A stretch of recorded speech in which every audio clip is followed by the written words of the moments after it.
Born in Tokyo in 1948. His early interest in photography became apparent when he started taking pictures of movie theaters. His first documented photographs are of Audrey Hepburn as she played on screen. Furthering his education, Sugimoto went on to earn a Bachelor of Arts degree in sociology and politics, concepts which he has carried out over his art career. Upon deciding that an artistic career was his calling, he moved to California in 1974, where he earned his Bachelor of Fine Arts degree and began officially pursuing his photography career. Sugimoto's work addresses several serious, conceptually difficult themes, such as the passing of time, perception versus reality, and the conflict of death. His first project, the dioramas, received widespread praise and started off his career. He has since produced additional notable projects such as his portraits, Chamber of Horrors, Seascapes, and theater series. Many critics have termed his work art for the end of the world because of his bold images addressing commonly avoided themes. Starting with the dioramas project, Hiroshi established his iconic style of manipulating exposure and large camera width to make a static scene become life through his black and white prints. The concept of this project involved capturing taxidermy animals against painted backdrops at the New York Museum of Natural History to deceive the mind and look real. The series emphasizes on the theme of perception. What is photography's claim to truth when something so false can become reality? And furthermore, with the passage of time, what defines mortality in a world so easily captured? He regards his photos as fossils, in a sense halting time. With some pieces stretching up to 5 meters in width, the images are no doubt intended to stop the viewer in time to absorb its depth. Another sociological noteworthy project was his Chamber of Horrors. In an attempt to challenge society's aversion to the gruesome topic of death, Sugimoto took photos of eyewitness perspectives of several murder scenes. He questions why modern society shies away from addressing death by portraying it in one of its source forms. Furthermore, through his piece The Electric Chair, he highlights the inconsistency of society as we condone certain legal deaths while still have an aversion to observing the death in its fruition. Perhaps the cause is our suppressed knowledge that capital punishment is also murder, as it is displayed alongside the other murder scenes.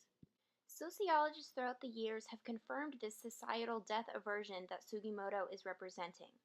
Although some seem to repress their fear of death, sociologist Alan Kelehi claims that the fear of death is universal. Therefore, denial of death is a universal coping mechanism.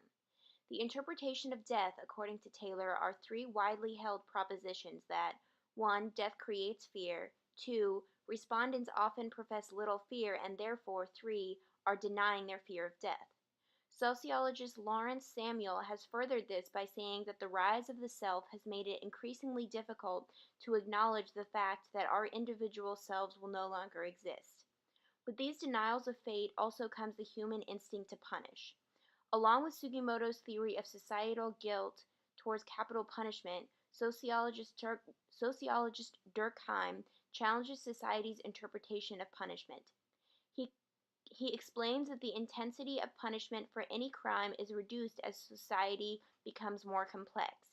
As a complex, morally developed society, America's inclusion of the death penalty goes beyond what many people intrinsically believe to be right. Furthermore, Durkheim states that the punishment is a result of collective revulsion to an act rather than a perceived danger.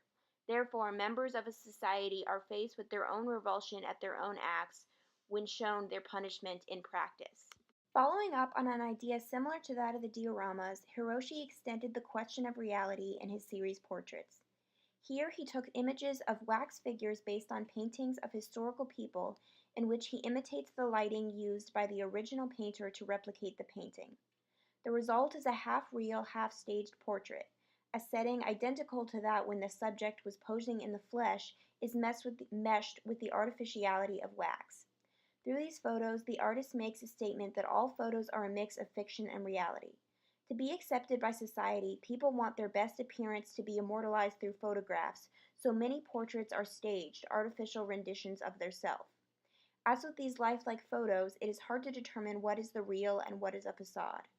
This body of work has received much recognition in the art community and is featured at the Frankel Gallery. Early sociologists have been studying this idea of self-appearance for a while. In Irving Goffman's book, The Presentation of Self in Everyday Life, published in 1956, he describes how when an individual comes into contact with other people, he will attempt to control or guide the impression that others might make of him by changing or fixing his or her setting, appearance, and manner. Similar to the way Sugimoto manipulates lighting on the wax figures to demonstrate the desired appearance, people in everyday life manipulate their looks to give off the best impression.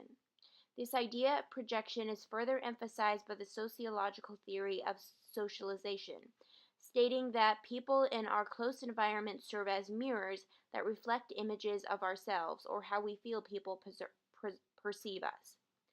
Hiroshi's representation of these historical figures demonstrates how society perceived these individuals, accurate to the reality or not. Some of his other famous photography series are Seascapes, Theaters, and Lightning Fields, to name a few.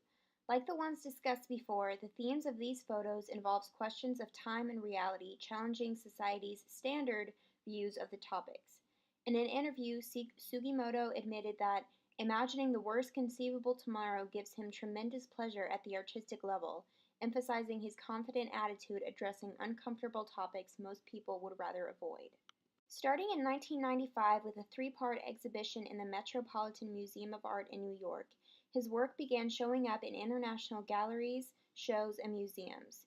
In 1998, one of his exhibitions was displayed in Tokyo and went on to Mexico City, Berlin, Cologne, Chicago, and Los Angeles.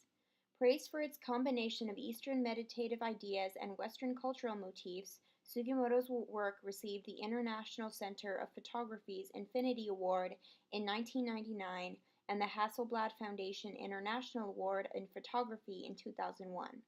Another breakthrough in his career was his first solo exhibition in 2002 as part of the Edinburgh International Festival. He continues to contribute to the art world in the present day as seen by his Isami Noguchi Award in New York in 2014. Currently, he has work displayed at the Tate Gallery, the Museum of Contemporary Art in Chicago, and the Metropolitan Museum of New York. New events in 2017 include his solo exhibition called The Sea in the Mirror, which is being displayed at the Museum of Art in Atami. Sugimoto's artistic works are not just limited to photography. He has also explored architecture and sculpture as well as some performing arts. His photography pieces, however, continue to be the point of interest for most of his critical praises. Hiroshi currently splits his time living in New York and his hometown of Tokyo, so that he can have access to all the major important links to the art world.